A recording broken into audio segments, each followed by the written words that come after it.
Hi hello guys, welcome back to my channel. ഞാൻ ഇന്ന് തന്നെ സെക്കൻഡ് പാർട്ടും അങ്ങ് അപ്ലോഡ് ചെയ്ത് പണി തീർത്ത് വയ്ക്കാമെന്ന് വിചാരിച്ചു. അങ്ങനെ ഞാൻ വിചാരിച്ചത് എന്തിനാ വെറുതെ ഇട്ട് സമയം പാഴിക്കളയുന്നേ എന്ന് വിചാരിച്ചിട്ട് സെക്കൻഡ് പാർട്ട് ഇടുകയാണ് ഗൈസ്. അങ്ങനെ നമ്മൾ യാത്ര തുടരുകയാണ്. അങ്ങനെ കുറച്ച് നേരമൊക്കെ ഓടിച്ചപ്പോഴത്തേക്ക് അമ്രു പറയും ഞാൻ വണ്ടി ഓടിക്കാൻ, വാപ്പച്ചി അങ്ങോട്ട് മാറിയിരിക്കുന്നു.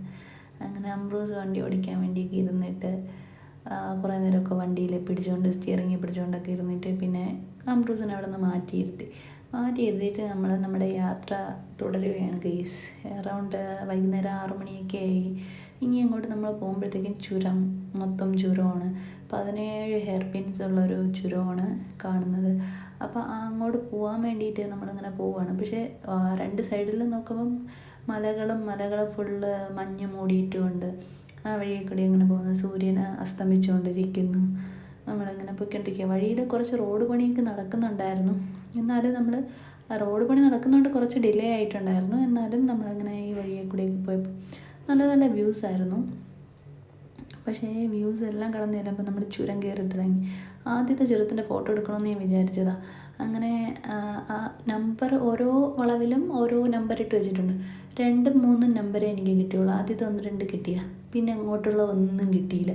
ചുരം കയറി തുടങ്ങിയപ്പോൾ പിന്നെ തലവേദനയായി, ഛർദിലായി, കരച്ചിലായി, വീഴ്ചിലായി, ക്ഷീണമായി, തളർച്ചയായി. അങ്ങനെ പിന്നെ ഒന്നും നോക്കാനുള്ള സമയം കിട്ടിയില്ല.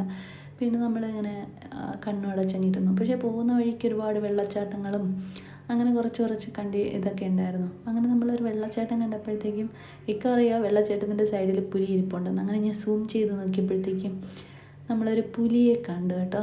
പുലി നിങ്ങൾ കാണുന്നുണ്ടോ ഗൈസ്? കണ്ടോ പുലി ഇരിക്കുന്നത്? അപ്പോൾ അറിയാം പുലി വന്നു എന്നൊക്കെ പറഞ്ഞിട്ടൊക്കെ പാത്തുനിക്ക് വിളിച്ചുണർത്തി കാണിച്ചു. അതിനുശേഷം പിന്നെയാണ് മനസ്സിലായത് ഡമ്മിയാണ് പുലിയുടെ വെച്ചേക്കുന്നത്. നിങ്ങൾ പുലിയെ കണ്ടോ ഗൈസ്? കണ്ടെങ്കിൽ അത് മെൻഷൻ ചെയ്യണം കേട്ടോ. എന്നിട്ട് നമ്മൾ വീണ്ടും അവിടെ നിന്ന് കറങ്ങിയതിൻ്റെ കഥയൊന്നും പറയണ്ട. കറങ്ങി മനുഷ്യൻ്റെ അടപ്പിളായി.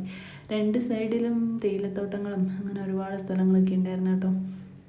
ഒരു ചുരം കയറി 17 ഹെയർ പിന്നും കഴിഞ്ഞ് നമ്മൾ അടുത്ത സ്ഥലത്തോട്ട് ചെന്നിട്ട് പിന്നെ അവിടെ നിന്ന് അങ്ങോട്ട് പോകാൻ വേണ്ടി വീണ്ടും തിരിച്ചിറങ്ങേണ്ടി വന്നു.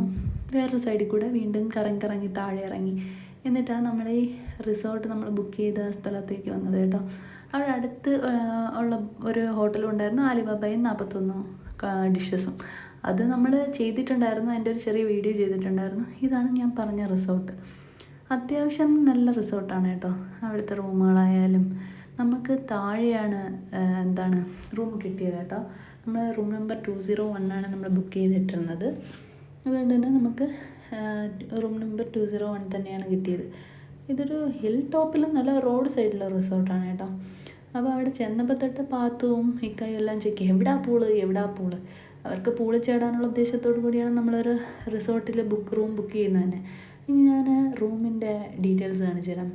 മറ്റേ റിമോട്ട് കീ ഉണ്ടല്ലോ, അതുകൊണ്ടുള്ളതാണ്. ഫിംഗർ പ്രിൻറ്റിൻ്റെതാണ്. അപ്പോൾ അത് വെച്ചിട്ടുള്ള ഡോറാണ്. അതെല്ലാം എപ്പോഴും തുറക്കുന്ന പാത്തുമാണ് കേട്ടോ. അങ്ങനെ ഇപ്പം നമ്മുടെ റൂം കാണിച്ചു തരാൻ വേണ്ടിയിട്ട് നമ്മൾ റൂമിൽ ചെന്ന് എല്ലാം വലിച്ചെറിയിടും. എന്നാലും അതിനുശേഷം നമ്മൾ റൂം ഒന്ന് വീഡിയോ എടുക്കാൻ വേണ്ടിയിട്ട് ജസ്റ്റ് ഒന്ന് അറേഞ്ച് ചെയ്ത സാധനങ്ങളെല്ലാം പ്രോപ്പറൊക്കെ പറക്കി വെച്ചിട്ട് എടുത്ത വീഡിയോയാണ് കേട്ടോ. അപ്പോൾ ഇതാണ് റൂം. നല്ല കിങ് സൈസ് ബെഡായിരുന്നു. പിന്നെ ബാത്റൂമും അത്യാവശ്യം വലുത് തന്നെയായിരുന്നു. ഞാൻ അവിടെ ചോദിച്ചു, ജക്കൂസിയുള്ള ബാത്റൂം ചോദിച്ചിട്ടുണ്ടായിരുന്നു. പക്ഷേ അത് അവിടെ കിട്ടിയില്ല. അത് അവിടെയെങ്കിലും അവൈലബിൾ അല്ലായിരുന്നു. പിന്നെ നമുക്കൊരു ബാൽക്കണി ഉണ്ടായിരുന്നു കേട്ടോ ഗൈസ്. ഈ ബാൽക്കണിയിൽ നിന്ന് നോക്കിയാൽ കുറച്ച് കാട് പോലുള്ള പ്രദേശം കാണാം. പിന്നെ അവിടെ ഒരു ചൂരലിൻ്റെ 2 ചെയറും ഇട്ടിട്ടുണ്ടായിരുന്നു. പിന്നെ അവിടെ നിന്ന് നോക്കിയാൽ ചെറുതായിട്ട് രാത്രി ആയതുകൊണ്ട് കാണാൻ പറ്റത്തില്ല. പക്ഷേ നമ്മളെ പൂളിൻ്റെ സൈഡും കാണാൻ പറ്റും. താഴെ പൂൾ സൈഡുള്ളത്.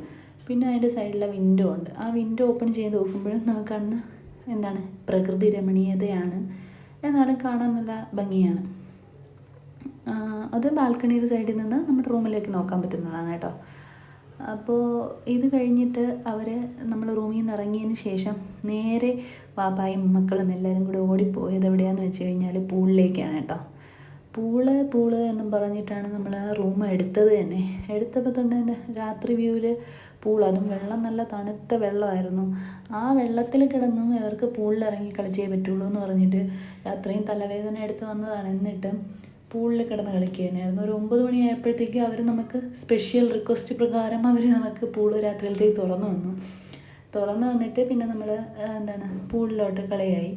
ഞാനങ്ങനെ പൂളിലിറങ്ങിയില്ല. ഇക്ക ഇറങ്ങി നോക്കി, ആദ്യമേ ടെസ്റ്റ് ചെയ്യാൻ വേണ്ടിയിട്ട് ഇറങ്ങി, തണുപ്പാണോ അല്ലയോ എന്നറിയാൻ വേണ്ടി. പിന്നെ പാത്ത് കാലൊക്കെ ഇട്ട് നോക്കിയിട്ട് ഇറങ്ങി. അത് കഴിഞ്ഞിട്ട് നമ്മുടെ പീക്കിരി അംബ്രൂസ് ഇറങ്ങി. അംബ്രൂസ് ഇറങ്ങിയതൊന്നും പറയണ്ട. അംബ്രൂസ് വെള്ളം കണ്ടാൽ പിന്നെ കളിയോട് കളിയായിരുന്നു. നിങ്ങൾ കാണുന്നില്ലേ ഗൈസ്? വേറെ 2-3 പിള്ളേർ കൂടെ ഉണ്ടായിരുന്നു, ഇരട്ട പിള്ളേർ. ഈ വീഡിയോയുടെ അവസാനം കാണിക്കുന്നു. അവർക്കൊക്കെ ഭയങ്കര പേടിയായിരുന്നു വെള്ളത്തിലിറങ്ങാൻ. പക്ഷേ ഈ അംബ്രൂസിനാണെങ്കിൽ വെള്ളത്തിലിറങ്ങാൻ ഒരു പേടിയും ഇല്ല. അംബ്രൂസാണെങ്കിൽ വെള്ളത്തിൽ കിടന്ന് നീന്തുവാണോ കൊച്ച് വെള്ളത്തിൽ. ഇത് അവളുടെ ഫസ്റ്റ് എക്സ്പീരിയൻസ് ആണെങ്കിലും കൊച്ചിൻ്റെ ഇത് കണ്ടു കഴിഞ്ഞാൽ കൊച്ച് ഇതിന് മുമ്പേ വെള്ളത്തിൽ കിടന്ന് നീന്തി ഭയങ്കര എക്സ്പീരിയൻസ് ഉള്ള ഒരാളാണ്. പിന്നെ പാത്ത് കുറേ നേരം അവിടെ നിന്ന് നീന്തൽ പഠിക്കാൻ വേണ്ടിയിട്ട്, തണുപ്പും കൊണ്ട് നീന്തൽ പഠിച്ചൊക്കെ. നീന്തൽ അവൾക്ക് കുറച്ചൊക്കെ അറിയാം. എന്നിട്ടും നീന്തൽ പഠിക്കാൻ വേണ്ടിയിട്ട് മറ്റേ ഇതൊക്കെ ബലൂണൊക്കെ ഫില്ല് ചെയ്ത് അവർ കൊടുത്തിട്ടുണ്ടായിരുന്നു. പക്ഷേ പാത്തുവിൻ്റെ കഴുത്തിൻ്റെ വരെ വെള്ളത്തിൻ്റെ ലെവലുള്ളൂ. എന്നാലും അവർ കുറേ നേരമൊക്കെ, രാത്രിയും തണുപ്പൊക്കെ ആയതുകൊണ്ട് കുറേ നേരം അതിനകത്തിടന്ന് കളിച്ചു. ലാസ്റ്റ് പൂളിൽ കളിച്ചതിൻ്റെ തലവേദന എന്ന് പറയുന്നുണ്ടായിരുന്നു. അതൊക്കെ കഴിഞ്ഞിട്ട് പിന്നെ രാവിലത്തെ വ്യൂ ആണ് ഗേസ്. രാവിലത്തെ ഇതാണ് നമ്മുടെ പൂളിൻ്റെ സൈഡിലെ വ്യൂ വരുന്നത്. നല്ല നാച്ചുറൽ വ്യൂ ഉണ്ടായിരുന്നു കേട്ടോ. അത് കൂടി ഒന്ന് സൂം ചെയ്ത് നോക്കുമ്പോൾ നമുക്ക് അവിടുത്തെ കുന്നുകളും മലകളും ഇപ്പോഴും മഞ്ഞഴിഞ്ഞ് കിടക്കുന്നത് നമുക്ക് കാണാൻ പറ്റും. പിന്നെയെന്ന് വെച്ച് കഴിഞ്ഞാൽ എൻ്റെ സൈഡിൽ കൂടി ഒരു ചെറിയ അരുവി കണക്കത്തൊരു സംഭവം ഒഴുകുന്നുണ്ടായിരുന്നു. പിന്നെ ആ ഒഴുകുന്നതിൻ്റെ സൗണ്ടും കിളികളുടെ വിളിയും അങ്ങനെയുള്ള നാച്ചുറലായിട്ടുള്ള സംഭവങ്ങളൊക്കെ ഉണ്ട്. ഇതാണ് ആ ഞാൻ പറഞ്ഞ ബേക്കിൽ കൂടെ ഒഴുകുന്ന ചെറിയ പുഴ കേട്ടോ. പിന്നെ പിന്നെ അംബ്രൂസും രാവിലെ എണീച്ചിട്ട് പൂളിൽ പോകണം എന്നുള്ളൊരു ചിന്തയാണ് കൊണ്ടാണ് എല്ലാവരും ഇറങ്ങിയത്. പിന്നെ പൂളിൽ ചെന്ന് രാവിലെ എണീച്ചെന്ന് പോയി പൂളിൽ കുറേ നേരം കളിച്ചു. ആദ്യം നമ്മൾ ബ്രേക്ക്ഫാസ്റ്റ് കഴിച്ചിട്ടാണ് വന്നത് കേട്ടോ. പിന്നെ പൂളിൽ കളിക്കാൻ വീണ്ടും ഇറങ്ങി.